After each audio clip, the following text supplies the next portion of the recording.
দুই দিন আগে আমার স্ট্যাটাসে একটা পিকচার আপলোড করেছিলাম, যেখানে একজন লিখেছিল, কমেন্ট করেছিল যে বাবার বাড়ি মধুর হাঁড়ি। হ্যাঁ, অবশ্যই বাবার বাড়ি কিন্তু মধুরই হাঁড়ি হয়। কেন বলো তো?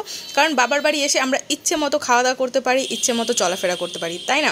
তো দেখো, সকালবেলা কিন্তু কষা মাংস দিয়ে লুচি খেয়ে নিয়েছিলাম। তারপর এটা সোজা রাত্রিবেলা চলে এসেছি। রাত্রিবেলা বলতে 8টার দিকে। তখন আমি ভাবলাম একটু স্কিন কেয়ার করি। অনেক দিন করা হয় না, সত্যি বলছি। যতদিন আমি শ্বশুরবাড়িতে ছিলাম সেভাবে স্কিন কেয়ার করেই নি। তো যাই হোক, তো বসে পড়লাম ক্যামেরা অন করে তোমাদের সামনে স্কিন কেয়ারের ভিডিওটা শেয়ার করার জন্য।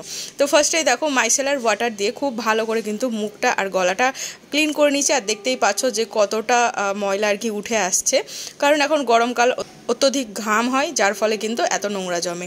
এরপর দেখো, মুখ ধুয়ে চলে এসেছি। এরপর বানিয়ে নেবো একটা ফেস প্যাক। তো ফেস প্যাকের মধ্যে প্রথমে আমি নিয়ে নিয়েছি বেসন আর হচ্ছে চালের গুঁড়ো, হলুদ গুঁড়ো। এরপর দিয়ে দিয়েছিলাম টক দই, তারপর দিলাম রোজ ওয়াটার, তারপরে দিয়ে দিলাম হানি মানে মধু। তারপর দিচ্ছি, এটা হচ্ছে মুলতানি মাটি, যেহেতু আমার অয়েলি স্কিন তাই আর কি দিলাম। যদিও বা এটা আমার কাছে ছিল না, মায়ের কাছে ছিল, নতুন প্যাকেট, আমি উদ্বোধন করলাম। এরপর কিন্তু খুব ভালো করে এটা মেখে নিলাম, মানে খুব স্মুথ একটা পেস্ট বানিয়ে নিলাম। আর সব কিছু ইনগ্রিডিয়েন্টস, বিশেষ করে টক দই আর হচ্ছে গোলাপ জলটা একদম ঠান্ডা ঠান্ডা ছিল, ওই জন্য কিন্তু প্রথমে মুখে দিয়ে খুব আরাম লাগছিল। তারপর নাকেটাও আমি খুলে নিলাম, কারণ সেখানেও কিন্তু একটা কালো স্পট পড়ে থাকে। তারপর দেখো, খুব ভালো করে কিন্তু মুখে এটা অ্যাপ্লাই করে নিচ্ছি। চোখের চারপাশেও তোমরা অ্যাপ্লাই করতে পারো, কারণ যেহেতু এটা ন্যাচারাল ইনগ্রিডিয়েন্ট, সেরকম কোনো অসুবিধা হবে না। বাট যদি শুকিয়ে যায় চোখের চারপাশে, তাহলে হালকা জলের ছিটে দিতে পারো, নইলে কিন্তু বলিরেখা পড়ে যেতে পারে, রিঙ্কলস পড়ে যেতে পারে। যাই হোক, তো দেখো, গলাটাও পুরো ভালো করে আমি কিন্তু প্যাকটা লাগিয়ে নিচ্ছি গলাতে এবং মুখে। যতগুলো প্যাক আছে, আর যেগুলো বাড়তি প্যাক মানে যেগুলো বেশি হয়ে গিয়েছে, সেগুলো কিন্তু আমি হাতে মেখে নেব। এরপর আমি ওয়েট করব হচ্ছে 20 মিনিটের জন্য। 20 থেকে 25 মিনিট ওয়েট করবে তোমরা। আর যদি এর মধ্যে শুকিয়ে যায় তাহলে তোমরা ধুয়ে নিতে পারো, কিন্তু আমার অতটাও শুকোয়নি, কারণ আমি ডিরেক্ট ফ্যানের তলায় বসিনি। আবারও খুব ভালো করে কিন্তু মুখে একদম মেখে নিচ্ছি প্যাকটা।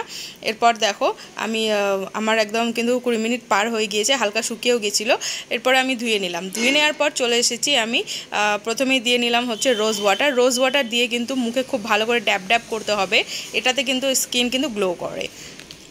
তো দেখো, ভালো করে ড্যাব ড্যাব করে নেওয়ার পর একটু শুকিয়ে নেব। শুকিয়ে নেওয়ার পর ইউজ করে নেব আমার নাইট ক্রিম, যেটা হচ্ছে প্লামের। তো তোমরা তোমাদের যা কিছু ইউজ করো রাত্রিবেলা, সেটা ইউজ করে নেবে। ব্যাস, এরপরে দেখবে মুখটা কি সুন্দর ঝকঝক করে। যাই হোক, তো তোমাদেরকে লাস্ট টাইম একবার দেখে নেব যে কীরকম লাগছে দেখতে জেলটা লাগানোর পর। আর জেলটাও কিন্তু আমি ফ্রিজে রেখে দিয়েছিলাম, একদম ঠান্ডা হয়ে গিয়েছিল, খুব ভালো লাগছিল, মুখে একটা সুদিং এফেক্ট দিচ্ছিল, খুবই ভালো লাগছিল। তো জেলটা মেখে নেওয়ার পর দেখো, লাগিয়ে নিচ্ছি একটা লিপ বাম, যেটা হচ্ছে সুগারের। এরপরে দেখো, লাস্ট টাইম তোমাদেরকে দেখে নিচ্ছি কেমন লাগছে, অবশ্যই কিন্তু কমেন্ট করে জানিও। আর পরের ভিডিওতে তোমাদেরকে দেখাবো নেক্সট দিনের স্কিনটা। তো চলো, টাটা।